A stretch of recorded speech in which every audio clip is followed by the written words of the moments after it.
Journal d'un aide-comptable d'Anton Tchekhov. 11 mai 1863. Glotkin, notre comptable, âgé de 60 ans, a pris parce qu'il tousse du lait avec du cognac et a eu, à cause de cela, du délirium très mince. Les médecins affirment avec l'assurance qui leur est propre qu'il mourra demain. Je serai enfin comptable. La place m'est déjà promise. Le secrétaire Kletchov passe en jugement pour avoir porté des coups à un client qui l'avait appelé bureaucrate. Ça semble décidé. J'ai pris de la tisane parce que j'ai de l'entérite. 3 août 1865, le comptable Glotkin a encore mal à la poitrine. Il a recommencé à tousser et boit du lait avec du cognac. S'il meurt, sa place sera pour moi. J'ai de l'espoir, mais faible, parce que le délirium très mince, paraît-il, n'est pas toujours mortel. Kletchov a arraché un billet des doigts d'un Arménien et l'a déchiré. L'affaire va peut-être aller jusqu'au tribunal. Une vieille, Gourievna, m'a dit hier que ce n'est pas de l'entérite que j'ai, mais des hémorroïdes internes. Il se peut bien. 30 juin 1867. On écrit dans les journaux qu'il y a le choléra en Arabie. Il arrive peut-être en Russie. Et alors, il y aura beaucoup de postes vacants. Peut-être le vieux Glotkin mourra-t-il et j'aurai la place de comptable. Le bonhomme est vivace. Vivre ainsi longtemps est à mon sens répréhensible. Que prendrais-je bien pour mon entérite si je prenais des graines d'absinthe de Judée? 2 janvier 1870. Un chien a hurlé toute la nuit dans la cour de Glotkin. Ma cuisinière, Pelageia, dit que c'est un présage sûr, et nous avons causé ensemble jusqu'à 2 heures du matin.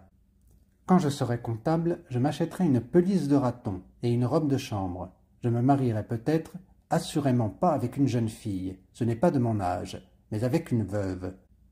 Kletchov a été hier chassé du cercle parce qu'il a raconté tout haut une anecdote inconvenante et s'est moqué du patriotisme du membre de la délégation commerciale Poniukov.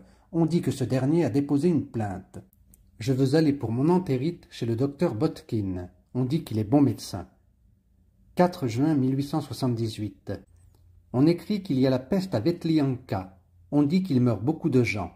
Glotkin boit à cette occasion de la vodka infusée sur du poivre. Si la peste arrive ici, je serai sûrement comptable. 4 juin 1883. Glotkin se meurt. J'ai été chez lui et lui ai demandé pardon en pleurant d'avoir attendu sa mort avec impatience. Il m'a généreusement pardonné en pleurant aussi et m'a conseillé de boire pour mon entérite du café de gland. Kletchov a encore presque failli passer en jugement.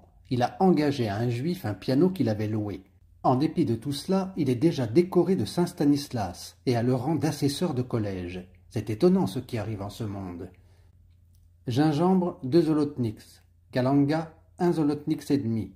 Vodka forte, 1 zolotnik. Sang des 7 frères, 3 zolotniks. Mêlez le tout, infusez dans un 10e de seau de vodka et prendre un petit verre à jeun. 7 juin, même année. Hier, on a enterré Glotkin. Hélas, la mort de ce vieillard ne m'a pas profité. Je le vois en rêve chaque nuit, en chemise blanche, me faisant signe du doigt. Oh, malheur, malheur à moi, maudit, ce n'est pas moi qui suis comptable, c'est Tchalikov. Ce n'est pas moi qui ai reçu la place, mais un jeune homme ayant la protection de sa tante qui est femme de général. Tous mes espoirs sont évanouis. 10 juin 1886.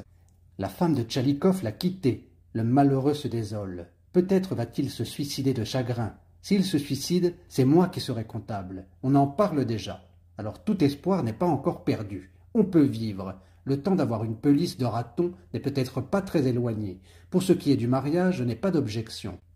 Pourquoi ne pas se marier s'il se présente une bonne occasion? Seulement, il faut prendre conseil de quelqu'un. C'est une grosse décision.